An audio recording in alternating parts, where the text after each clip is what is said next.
রাস্তায় চলতে গেলে দেখবেন কতগুলো ময়লা আবর্জনা থাকে। আমরা তো সব ময়লা আবর্জনার দিকে আপনার চোখ রাখি না। ঠিক প্রতিটা ফ্যামিলিতে কিছু ময়লা আবর্জনা লোক থাকে, ওগুলো উপেক্ষা করে মানুষের চলাফেরা করলে সংসার শান্তি হয়। আসসালামু আলাইকুম, সবাই কেমন আছেন? আশা করি সবাই ভালো আছেন। আমিও আল্লাহর মধ্যে ভালো আছি। প্রতিদিনের মতো নতুন একটি ভিডিও নিয়ে আপনাদের মাঝে হাজির হলাম। এইখানে রাজা হাঁস ছিল আর হচ্ছে আপনার ফার্মের মুরগি ছিল, কারণ আয়নের আম্মু রাজা হাঁস খাবে না, তার জন্য মুরগি আনা হয়েছে। আর এই রাজা হাঁসটার ওজন ছিল আপনার প্রায় 4 কেজি। আমি একটু ছাদে গিয়েছিলাম, দেখেন ছাদ বাগানটা কত, সবাই মাশাল্লাহ বলবেন।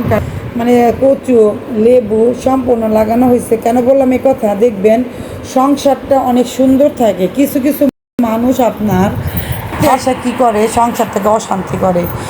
আর এই অশান্তির মূল কারণ হয় কি জানেন? কিছু কিছু মানুষ, কারণ অন্যের কথা যারা চলাফেরা করে নিজের সংসার নষ্ট করে, সে কখনো সংসার করতে আসে না। যে ব্যক্তি সংসার করতে আসবে সে নিজের সংসারে থাকার চেষ্টা করব।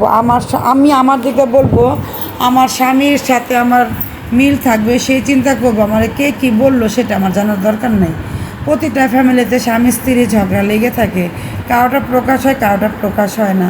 কিছু কিছু মহিলারা কি করে, আপনার পাশে তারে অন্যজনে কি বলল ওই কান কথা শুই না শ্বশুর বাড়ির সাথে গ্যাঞ্জাম শুরু করে, স্বামীর সাথে গ্যাঞ্জাম শুরু করে। যাই হোক, এখানে ছাদে গেছিলাম, আমি কিছু আপনার বড়ই পাতা নিব। যাদের শরীরের মধ্যে অ্যালার্জি থাকে, আপনার ছোট ছোট ঘামাচির মতো হয়, আপনারা বড়ই পাতা দিয়ে গোসল করবেন, একটু হালকা গরম পানি দিয়ে, আলহামদুলিল্লাহ চলে যাবে। আর আজকে দেখেন আয়নের আব্বু যখন বাজারে যায়, ও মনে 1 পদের শাক আনে না, 3-4 পদের শাক আনে। এখানে আম্মা পুঁই শাকটা সুন্দর করে ধুয়ে এখন সিদ্ধ করে নিবে। এখানে প্রায় 2 আটি শাক, কিছুটা শাক সিদ্ধ করে আপনি ডিপ করে রাখবো পরের দিন রান্না করার জন্য। কারণ এখন তো ধরেন শাকে পানি থাকে, শাকটা নষ্ট হয়ে যায়। যারা এইভাবে আপনার শাক রাখতে চান তারা এইভাবে শাক রাখবেন।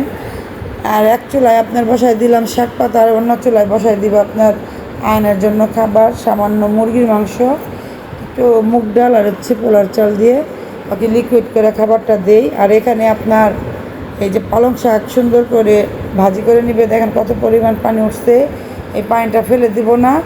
আর কিছু আলু অ্যাড করব, কারণ যখন দেখা যায় আপনার শাকের মধ্যে একটু লবণ বেশি হয়ে যায়, তখন একটু আপনার লবণ দিবেন। আর যে কোনো খাবারে একটু লবণ বেশি হলে, যেমন রুটি বানানোর গোলা করে তরকারিটা ছেড়ে দিবেন, তাহলে সম্পূর্ণ লবণগুলো চুষে নিবে ময়দাটার মধ্যে, তখন একটা পিঠার মতো হয়তো উঠে ফেলাই দিবেন। তো এখন আম্মারে বললাম তুমি আলু দিয়ে দাও, তাহলে যে খাবে সে খায় নিবে। আর এখানে পোশাক ভাজি করে নিলাম।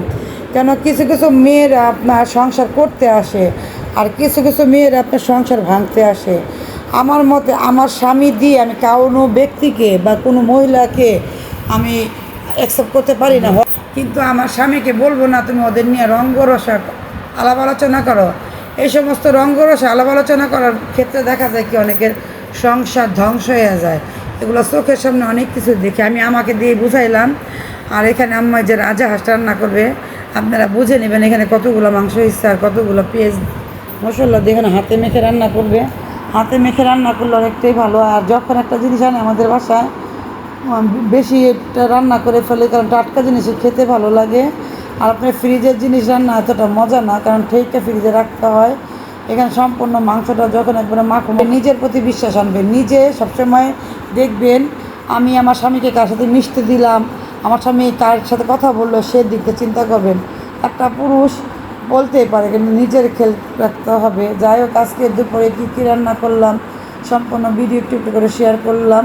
সাজনা ডাল রান্না করছিল, সে সাজনা কিনে নিয়ে আসছিলো তাপসের আব্বু।